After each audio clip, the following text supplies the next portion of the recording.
तो अभी तक हम लोगों ने देखा था कि इक्वेशन कैसे बनाते हैं। हम लोगों ने कंजप्शन इक्वेशन बनाया, कंजप्शन फंक्शन का और सेविंग फंक्शन का, है ना, दोनों का इक्वेशन। क्योंकि कंजप्शन का हम लोगों ने बनाया कि किस तरीके से हम डिराइव करते हैं, किस तरीके से हम निकालते हैं। इसमें इनकम जीरो थी तो भी ऑटोनॉमस कंजप्शन हो रहा था। जो पहला इक्वेशन बना था वो हमारा था consumption is equal to autonomous consumption plus B divided sorry multiplied by Y, B मतलब एमपीसी। फिर उसी से हमने कंजप्शन फंक्शन के इक्वेशन से ही हमने सेविंग फंक्शन के इक्वेशन को निकाला, जिसके क्या निकाला, S is equal to minus autonomous consumption, यानी कि उसको डिसेविंग बोलते हैं, प्लस ब्रैकेट में क्या लिखा था, वन माइनस बी, जिसको एमपीएस बोलते हैं, और multiplied by Y means income. ठीक, तो चलिए अब हमें देखते हैं कि कैसे हम इसका ग्राफिकल प्रेजेंटेशन करते हैं और कैसे कंजप्शन फंक्शन से हम सेविंग फंक्शन को निकालते हैं। मैं आपको यहाँ पे टेबल भी बना के दिखाऊंगी, साथ के साथ ही प्रूफ करूंगी कि कैसे जो यहाँ पे जो टेबल में है वही यहाँ पे है, या जो यहाँ पे है वही टेबल में है।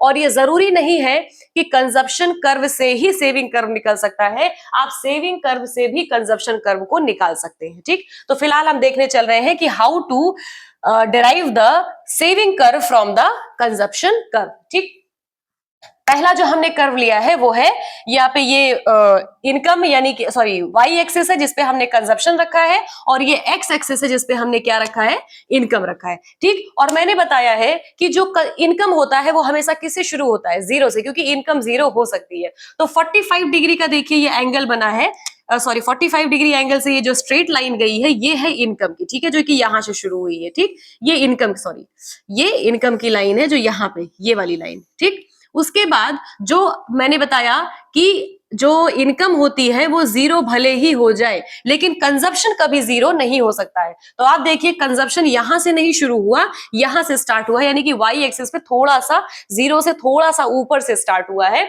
ये है स्ट्रेट लाइन जो कंजप्शन फंक्शन की गई है, और आप देख सकते हैं कि यहाँ पे कंजप्शन फंक्शन ने इनकम को क्या किया है, इंटरसेक्ट किया है। ठीक, तो उसके पहले हम ये जान लें कि जो जीरो से लेके और कंजप्शन के बीच का जो डिस्टेंस होता है, सॉरी ये जो पार्ट छूटा हुआ है, जो डिफरेंस होता है, यही क्या कहलाता है, ऑटोनॉमस कंजप्शन, जिसको सी बार से डिनोट किया जाता है।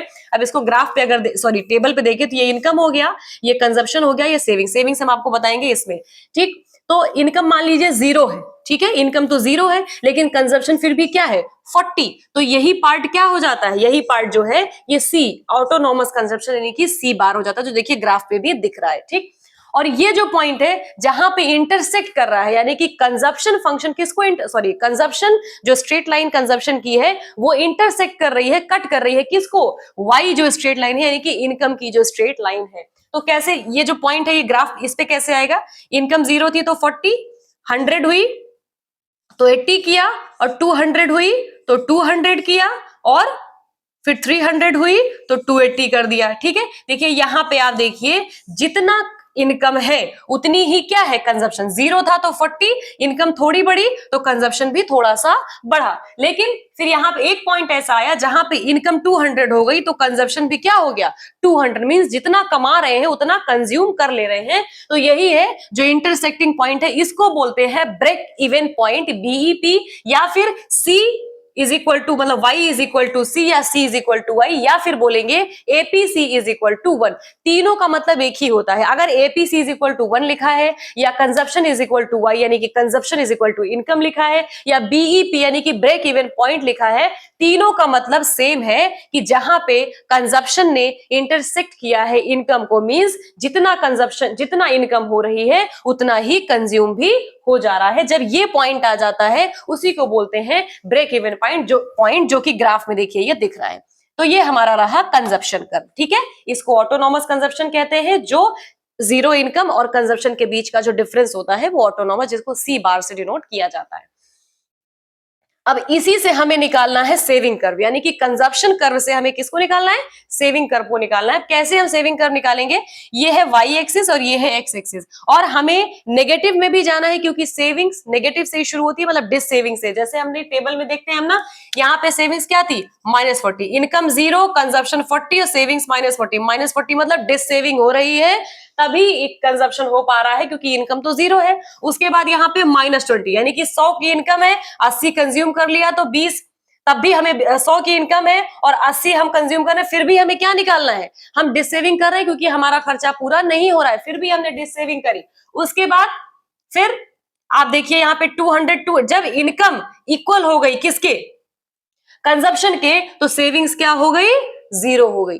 इनकम जब कंजप्शन के इक्वल हो गई तो सेविंग्स क्या हो गई, सॉरी इसको हम यहाँ पे 20 नहीं, यहाँ पे हो जाएगा 120। ठीक, ये 40 है, ये 120 है। अब 120 मतलब इनकम 100 है और 120 का खर्चा है, कंजप्शन 120 का है, तो 100 तो हम इनकम से ले रहे हैं और -20 हम सेविंग से भी निकाल रहे हैं। अगर हम यहाँ से डिस सेविंग नहीं करेंगे तो हमारा कंजप्शन पूरा ही नहीं होगा, क्योंकि इनकम क्या है, वो तो 100 ही है। तो 100 यहाँ पे 120, ठीक, तो 20 क्या हो गई, डिस सेविंग हो गई। अब ये जो है आपका इनकम और कंजप्शन जब इक्वल हो गया, यानी कि यहाँ पे बीईपी जब इंटरसेक्ट हो गया, तो सेविंग्स क्या हो गई, जीरो। मतलब कि जितनी इनकम है उतना कंजप्शन हो जा रहा है, ना तो हम सेविंग्स के लिए कुछ रख पा रहे हैं और ना ही हमें डिस सेविंग की जरूरत है कि हमें पैसा निकालना पड़ रहा है।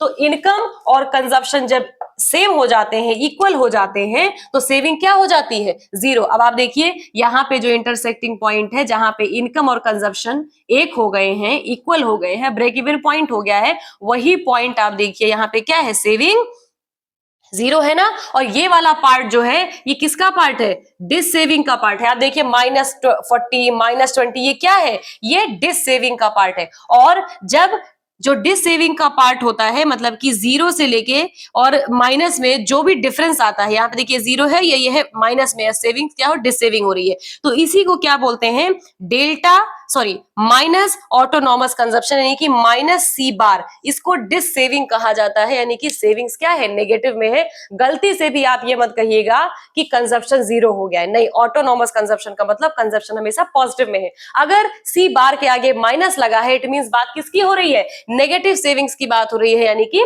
डिस सेविंग्स की बात हो रही है। ठीक, तो ये डिस सेविंग हो गया और ये वाला पोर्शन डिस सेविंग का है। और आप देखिए यहां से हमने डिराइव किया है कैसे, जहां पे ब्रेक इवन पॉइंट होता है वहीं पे सेविंग्स क्या होती है, जीरो होती है। आप देखिए इनकम 200 है, कंजप्शन 200 है, सेविंग्स क्या है, जीरो। अब इनकम बढ़ी 300, 280 हो गया आपका कंजप्शन, तब भी 20 रुपीज क्या हो गए हमारे सेविंग्स, क्योंकि हम 280 ही कंज्यूम कर रहे हैं, तो 20 रुपए क्या हो गया हमारा, सेविंग्स का हो गया। आप देखिए यहाँ पे जीरो हुआ, ये वाला पॉइंट, उसके जस्ट बाद से ये पॉजिटिव स्टार्ट हो गया। ये वाला पोर्शन किस में आता है, पॉजिटिव में। तो सेविंग्स को, सेविंग लाइन को या सेविंग कर्व को हमेशा क्या बोलते हैं कि इसका जो रिलेशनशिप होता है नेगेटिव से, ये पॉजिटिव होता है, क्योंकि जैसे जैसे इनकम बढ़ती है सेविंग्स भी क्या हो जाती है, नेगेटिव से जीरो होती है और जीरो से पॉजिटिव की तरफ बढ़ती चली जाती है। ठीक, तो अगर आपसे कोई पूछे वो कौन सा पॉइंट है जहां पे सेविंग्स जीरो होती है, तो आपको बताना होगा ब्रेक इवन पॉइंट। अब break even point saving zero क्यों, क्योंकि जितना इनकम हो रही है उतना कंजप्शन हो जा रहा है, तो सेविंग्स क्या हो जा रही है, जीरो। देखिए इनकम 200, कंजप्शन 200, तो सेविंग्स क्या हो गई, जीरो। इसीलिए बीईपी को ही, बीईपी एक ऐसा पॉइंट है, यानी कि ब्रेक इवन पॉइंट एक ऐसा पॉइंट है जहां पे सेविंग्स क्या हो जाती है, जीरो। उसके पहले नेगेटिव होती है, डिस सेविंग होती है, और उसके बाद सेविंग्स स्टार्ट हो जाती है। तो इस तरीके से कंजप्शन कर्व से सेविंग कर्व को डिराइव किया, लेकिन आप सेविंग कर्व से कंजप्शन कर्व को भी डिराइव कर सकते हैं, जस्ट वाइस वर्सा। ठीक, बाकी अगर आपको जो इक्वेशन में सेविंग्स के या कंजप्शन के या फिर इस टेबल में या इस ग्राफ में आपको कुछ इसमें क्लियर ना हुआ हो, तो आप बेशक कॉमेंट सेक्शन में मुझसे पूछ सकते हैं, मैं आपको उसको क्लियर कर दूंगी। Thank you so much.